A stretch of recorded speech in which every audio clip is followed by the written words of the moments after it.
ನಮಗೆಲ್ಲ ಗೌರವಿತರು, ನಮಗೆಲ್ಲ ಮಾರ್ಗದರ್ಶಕರು ಮತ್ತು ಧಾರ್ಮಿಕ ವಿದ್ವಾಂಸರಾಗಿದ್ದುಕೊಂಡು ದಕ್ಷಿಣ ಕನ್ನಡ ಜಿಲ್ಲೆಯ ಕಾಜಿಯಾಗಿ ನೇತೃತ್ವ ವಹಿಸಿಕೊಂಡು ದೀರ್ಘಕಾಲದ ಸೇವೆಯನ್ನು ಮಾಡಿ ಒಂದು ಸ್ವಾಭಿಮಾನದ ಸಮುದಾಯ, ಪ್ರೀತಿ ವಿಶ್ವಾಸ ಸಮುದಾಯ, ಬಲಿಷ್ಠವಾದ ಭಾರತ ನಿರ್ಮಾಣ ಮಾಡಲಿಕ್ಕೆ ಏನೆಲ್ಲ ನೇತೃತ್ವ ಬೇಕಾ ಆ ಎಲ್ಲ ನೇತೃತ್ವವನ್ನು ಬಹುಶಃ ನಮ್ಮನ್ನು ಅಗಲಿದಂಥ ಕಾಜಿ ಹಾಜಿ ಇತ್ವಾಕ್ ಅಹಮದ್ ಮುಸ್ಲಿ ಅವರು ಇವತ್ತು ನೀಡುತ್ತಾರೆ. ನಮ್ಮನ್ನು ಇವತ್ತು ಬಿಟ್ಟು ಅಗಲಿರುವುದು ನಮಗೆಲ್ಲರಿಗೂ ಕೂಡ ಅತ್ಯಂತ ದುಃಖದ ಮತ್ತು ನೋವಿನ ವಿಚಾರ ಆಗಿದೆ.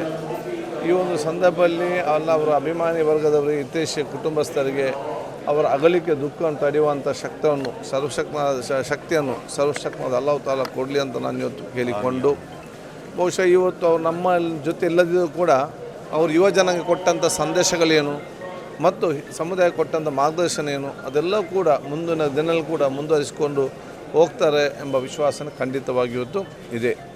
ಈ ಒಂದು ಸಂದರ್ಭದಲ್ಲಿ ಅವರ ಒಂದು ಆತ್ಮಕ್ಕೆ ಒಂದು ಶಾಂತಿ ಸಿಗಲಿ, ಬಹುಶಃ ಅಲ್ಲಾಹ್ ತಾಲಾ ವಿಶೇಷವಾದ ಒಂದು ಭಕ್ತಿಗಾಗಿ ನಾವೆಲ್ಲ ಇವತ್ತು ಪ್ರಾರ್ಥನೆ ಮಾಡ್ತದೆ ಹೇಳಲಿಕ್ಕೆ ನಾನಿತ್ತು ಬಯಸ್ತೇನೆ. ಅಂತಿಮ ಸಂಸ್ಕಾರ ಹೇಗೆ ನಡೀತದೆ? ಈಗಾಗಲೇ ಕೇಂದ್ರ ಜುಮ್ಮಾ ಮಸೀದಿಯ ಪದಾಧಿಕಾರಿಗಳು ಅದು ನಿರ್ಣಯಿಸಿ ಕುಟುಂಬದ ಜೊತೆ ಚರ್ಚೆ ಮಾಡಿ ಬಹುಶಃ ನಮಗೆ ಮಾಹಿತಿ ಕೊಟ್ಟಾಗೆ ಅವರ ಸೂಚನೆ ಮೇರೆಗೆ ನಾವೆಲ್ಲ ವಿಚಾರಗಳನ್ನು ಜಿಲ್ಲಾಡಳಿತ ಮತ್ತು ಪೊಲೀಸ್ ಇಲಾಖೆಗೆ ನಾವು ಹೇಳಿದ್ದೇವೆ.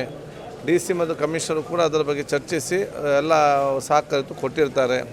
ನಮಗೆ ಕೇಂದ್ರ ಜುಮ್ಮಾ ಮಸೀದಿಯ ಆ ಒಂದು ಸಮಿತಿಯವರು ತಿಳಿಸಿದ ರೀತಿಯಲ್ಲಿ ಮಂಗಳೂರಿನಿಂದ ಸಂಜೆ 4:15 ಗಂಟೆಗೆ ಬಹುಶಃ ನಮ್ಮ ಅಗಲಿದಂಥ ಕಾಜಿ ಅವರ ತವರೂರಾದಂಥ ಕಾಸರಗೋಡಿಗೆ ಇವತ್ತು